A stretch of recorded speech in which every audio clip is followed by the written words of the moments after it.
despair has turned steel to stone and left her army unmatched.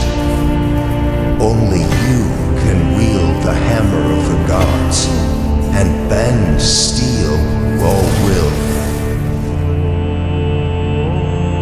You have been chosen, Aran de Lira.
Only you can forge your ledger.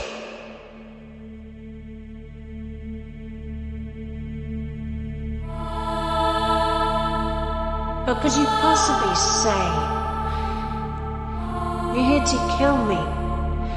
Throughout Blades of Fire, you will meet a host of unforgettable characters. From the evil Queen Nerea to Glinda, the ancient and legendary Master Forger, Melcart to the undared Undertaker, or Talk, who thinks he's a king. Aran de Lira, son of the King's Ward Commander, grew up alongside Princess Nerea, sharing a close bond with the young princess. However, a tragic event in his youth left an indelible scar on his soul. Though the pain lingers, shaping much of his life, he refuses to let his past define him entirely, choosing instead to focus on others' well-being and face his responsibilities with unwavering resolve. Destiny has made Aran the bearer of one of the seven Forge's hands, granting him the ability to forge the sacred metal, steel, combined with the combat skills handed down to him by his father. He has now been entrusted with the weighty task of killing the Queen. Aran is determined to honor his duty and forge his future through strength and courage.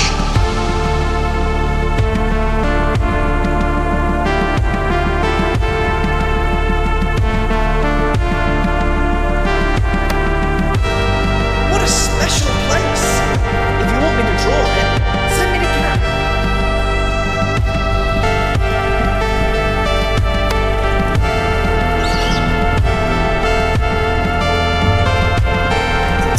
That creature's in the thunderpool of water. That's impossible.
fate leads the young Adso to accompany Aran on his journey. As a student of Abbot Dorin of the Abbey of Ergio, Adso offers invaluable support throughout his quest. In combat, Adso plays a crucial role as a strategist, meticulously analyzing enemies and documenting their traits. In his promise, growing compendium provides insights into each foe, helping Aran devise more effective strategies to overcome them. Beyond battle, Adso's keen intellect shines in deciphering ancient texts and spells, uncovering hidden knowledge and unlocking vital secrets to aid their journey. Have you seen that corpse? It's a cursed paladin of the Aurora. If we find their name, we can free their soul.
Never seen this. It looks like the name of a cursed paladin of the Aurora.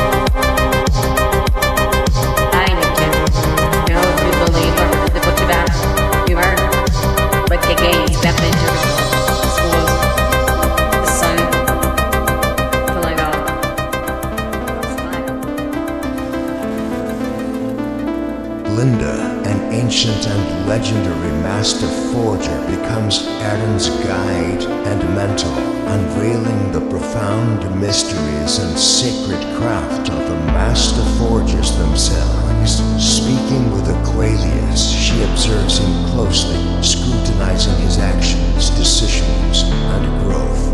Her ultimate test is to determine whether he has the strength, courage, and heart to fulfill his destiny and prove himself a true hero. As a master forger, she too was chosen to wield one of the 7 forgers' hammers, powerful relics passed down from humanity's creators, the forgers. These hammers are not only tools, but symbols of immense responsibility tied to the destiny of those who bear them. Can you read these symbols, youngster? Of course I can, you old fogey.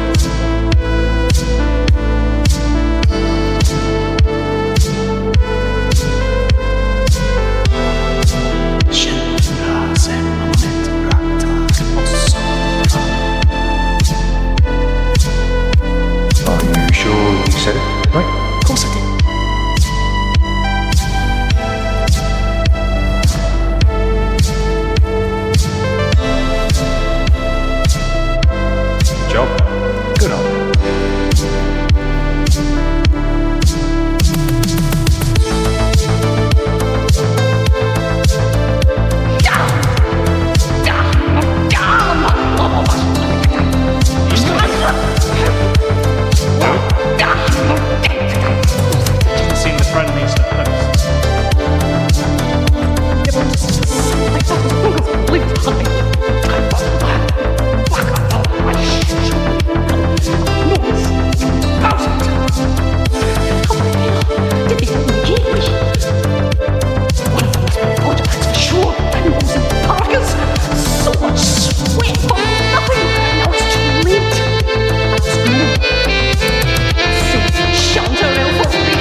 Quite remarkable. Indeed.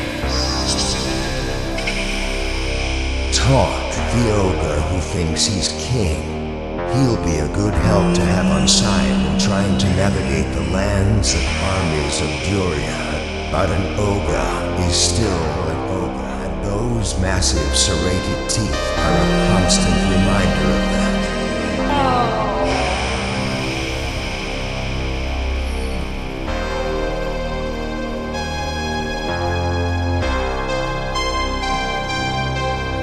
I suspect the grumpy old lady from Carletha could be a master forger, in which case she might be able to help us. And I would add that we need her friendship.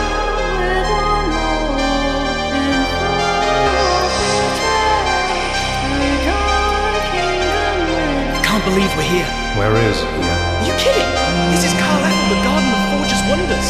Frankly, I don't see what's so wonderful about it. But your limited education prevents you from appreciating the magnificence of this place.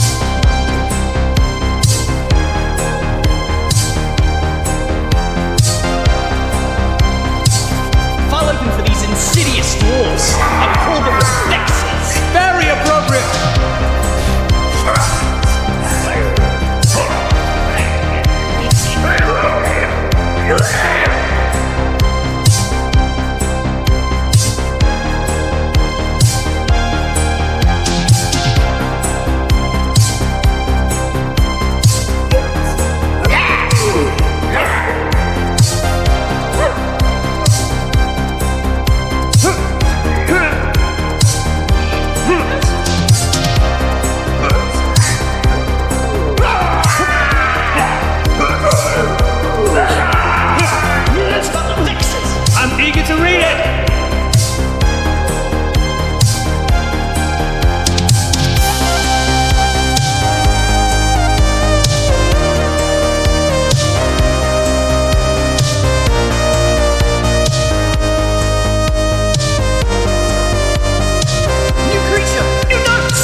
There's that strange insect cannon.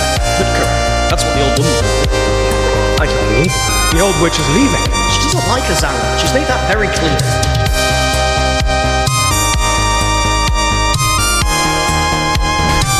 You won't wake up. Only an iridescent crow can make them. One shouldn't be far.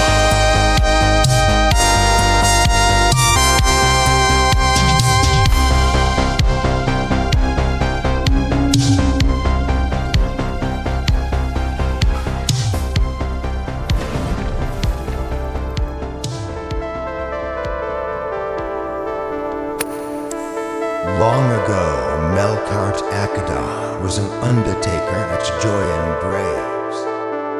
He and many other lost souls are being awakened by the mysterious Acides Alexander, a necromancer who rules from a castle in the east, although time has not been kind to Melcart's memory. Nothing here, nothing there. Let's keep going. He's still the best chance Aran may have of finding a way through the necropolis to continue his quest.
Following the death of her father, the king of the empire, Nerea ascended to the throne as the new queen.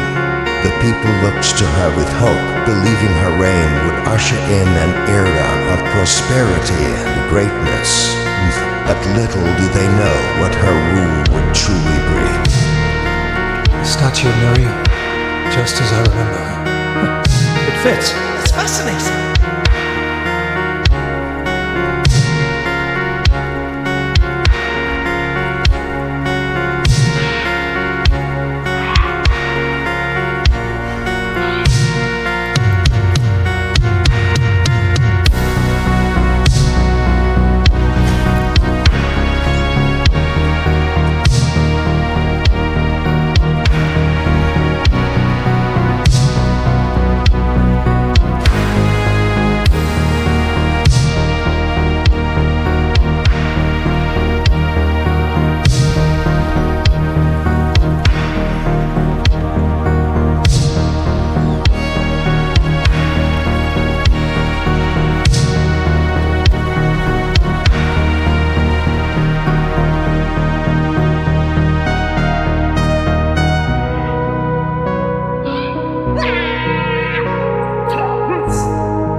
Aran and Adso have set out on a quest as bold as it is stupid.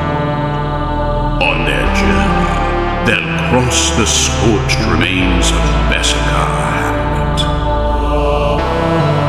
Its streets are stalked by the Queen's hunters and cursed souls, doomed to roam and spread only death in their wake. But something worse lingers here. An ancient hunger, thirsting for blood.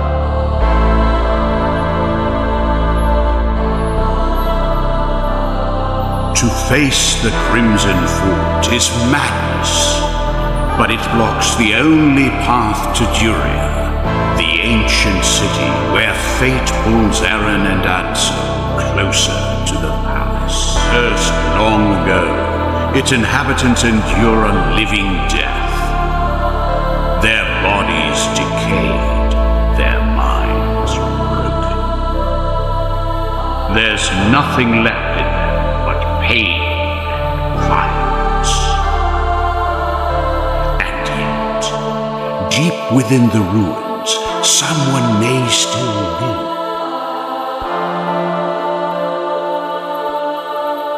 Someone who hasn't given up. The Doyen graves rise untouched by time. Solemn monuments carved by the first hands of humankind. For centuries, their towering tombs have held the silence of the dead. But now, that silence is broken.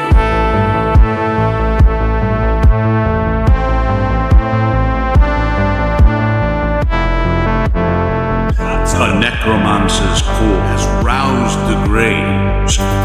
The dead walk once more. They hunt one who has also awakened and runs from eyes no longer blind. Forged in blood and sand, the citadel of Varus Mundi still stands, a war-scarred monument to a forgotten age. Here, the ancient forgers once defeated the tyrant Thunderdark and his monstrous Athanator, ending an era of darkness beneath storm-split skies. They buried their enemies beneath the citadel, a warning, a boast, but they didn't bury them deep enough. Now, Queen Nerea has stirred the sands and called the Athanatoi back to life, and they will be her sword against Aran. On the icy shores of an ancient fjord, carved by the tides of the Forger's Sea, stands Winter's Wall, a fortress of frost and stone, silent beneath a sky of falling snow. Once it welcomed travelers on the path to the royal palace. Now it stands cold and abandoned. Long ago, royal caravans passed this way, through the Dryad forest and up the cliffs where the palace rests. Here, Aran was born and knew warmth, love, and Princess Nerea. And here, under a sky heavy with sorrow, his world shattered. This is where his exile began.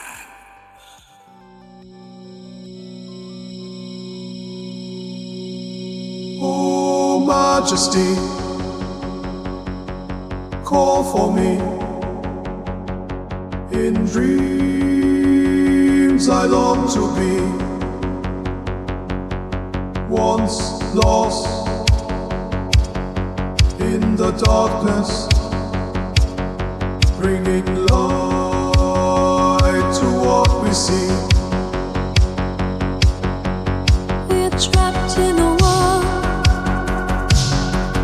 that's cold and kind, secrets hidden deep, where the shadows entwined. In this moment of sorrow, I feel a void inside, so take me, standing on the edge of time.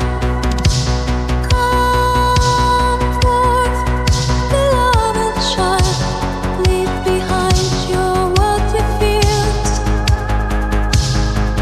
Rise like a beacon through the years. All alive is faded far. Carry on, carry on. Once gazed down from above, witnessed fate and fleeting love.